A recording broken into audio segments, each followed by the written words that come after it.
Almost 7 years ago now, I started this most incredible journey called Amazon.com. Actually, at that time, it wasn't even called Amazon.com.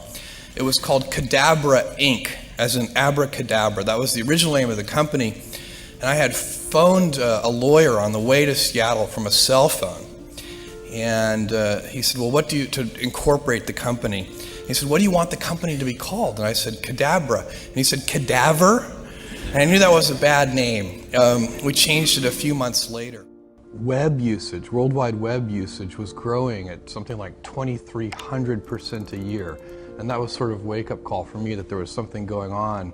And many people at that point hadn't heard of the web. They didn't have internet access. This was the time of 28 kilobit per second modems and dial-up access and so on and so on. So it's a very different age. But it was clear that there was going to be something there, and I realized you could make a bookstore on the web that could hold more books than a physical bookstore could ever hold. It could truly have universal selection.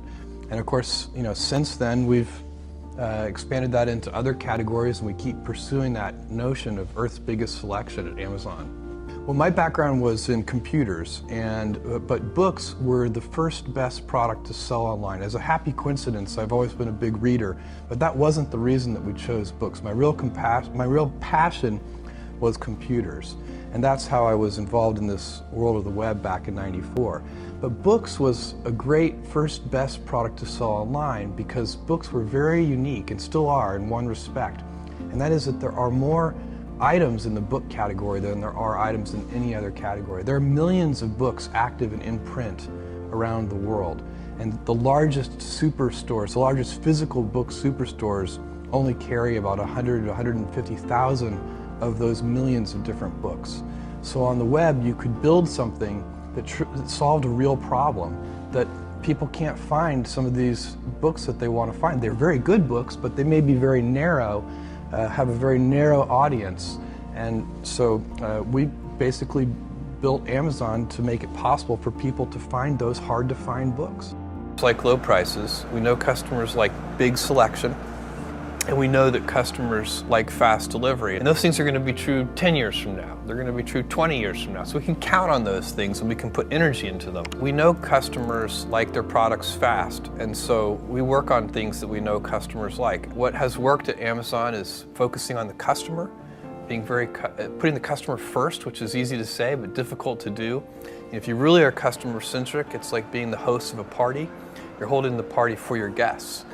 Sometimes the host of the party is holding the party for the host of the party. And that leads to a different kind of party. It's very important to pursue your passions, and if you're doing that, the risks are often not as great as they seem to be. So for me, when I thought about leaving my job and starting this company, I knew there was a good chance that it wouldn't work. But I also knew that when I was 80 years old and thinking back over my life, I would never regret having tried and failed. But I might regret having never tried.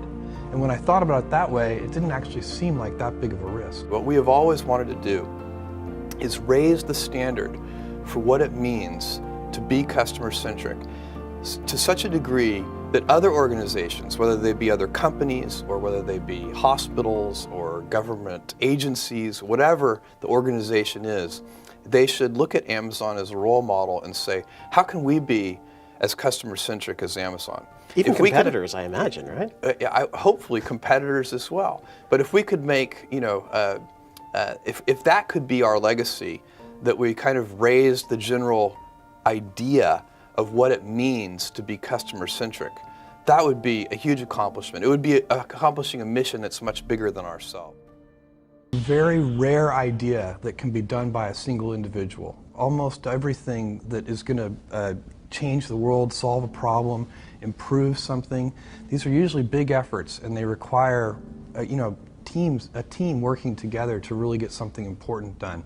And that has been the story of Amazon.com. At every step along the way, we've had a team here that is making this work. I mean, I don't know, even at the smallest scale, you have to figure out how to get help from your friends, from your family members, from people that you can hire in those early days. I think without that, it would never work. what we're really focused on is thinking long term, putting the customer at the center of our universe, and inventing. Those are the three big ideas to think long term, because a lot of invention doesn't work. If you're going to invent, it means you're going to experiment, you have to think long term.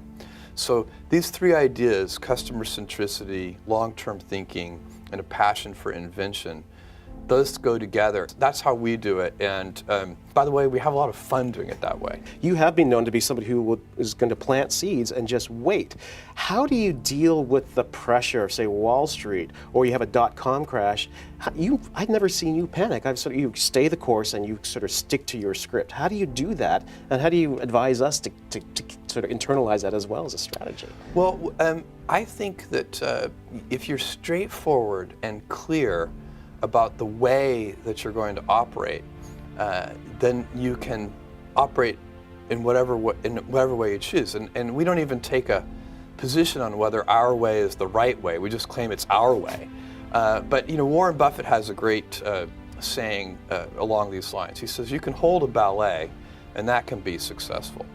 And you can hold a rock concert and that can be successful. Just don't hold a ballet and advertise it as a rock concert. You need to be clear with all of your stakeholders with, are you holding a ballet or are you holding a rock concert? And then people get to self-select in. I think, and I don't think there's a particular recipe, but there are elements of what we do that I think help. So one of them is that inside our culture, we understand that even though we have some big businesses, new businesses start out small. And so, it would be very easy for, say, the person who runs our U.S. books category to say, why are we doing these experiments with things? I mean, that generated, a tiny bit of revenue last year. Why don't we instead focus those resources and that, all that brain power on the books category, which is a big business for us. And instead, that would be a natural thing to have happen. But instead, inside Amazon, when a new business, reaches some small milestone of sales, email messages go around and everybody's, giving virtual high fives for reaching that milestone. And I think it's because we know from our past experiences that big things start small. The biggest oak starts from an acorn, and you've got to recognize, if you want to do anything new, you've got to be willing to let that acorn grow into a little sapling and then finally into a small tree, and maybe one day it'll be a big business on its own. Done so well at Amazon is you've undercut all of your rivals by keeping the prices low. Does that same strategy apply to tablets? Yes, our approach is premium products at non-premium prices. So we sell the hardware at break even, so we don't try to make any money when we sell this hardware. And we hope to make money when people use the devices, not when they buy the devices. And so that's a very different approach from most companies. Most companies are building quite a bit of profit into the sale of these devices. Greta Team Ferocity, what does that mean to you? Well, it means step by step ferociously. And it's the motto for Blue Origin. Basically, you can't skip steps. You have to put one foot in front of the other. Things take time. There are no shortcuts. And but you want to do those steps with passion and ferocity. Whatever it is that you want to do, there's going to be risk in your life, and risk is a necessary component of progress. You can make any pioneering movements in the world of any kind, whether they be the geographical, physical exploration that I've just been talking about, or whether it be a more cerebral exploration of a scientific field. Or I bet you could ask that question of every speaker here, and I bet that every speaker here has taken substantial risks, whether it be intellectual or otherwise, to achieve what they've done. I think to some degree, you follow your passions and then wait, you have to hope the wave catches you. I was always interested in computers. I was always interested in software. I was always a big reader. And so it wasn't, which made me alert to things like the internet and the possibility that you could build a bookstore online that would have universal selection. I think everybody has their own passion, their own thing that they're interested in, and then you're very alert to the things that are in the sphere of influence of that passion. So your passion has led you to change the world, frankly, with Amazon. But yet you've got Blue Origin, you've got Bezos Explorations. Why can't somebody like you just rest on your laurels? Go play golf. Well, I love what I do. I also have 4 kids. I have a wife that I love. I have a lot of passions and interests, but one of them is, at Amazon, the rate of change is so high, and I love that. I love the pace of change. I love the fact that I get to work with these big smart teams. The people I work with are so smart, and they're self-selected for loving to invent on behalf of customers. And so, it's not, do I love every moment of every day? No, that's why they call it work. There are things that I don't enjoy, but if I'm really objective about it and I look at it, I'm so lucky to be working alongside all these passionate people, and I love it. Why would I go sit on a beach?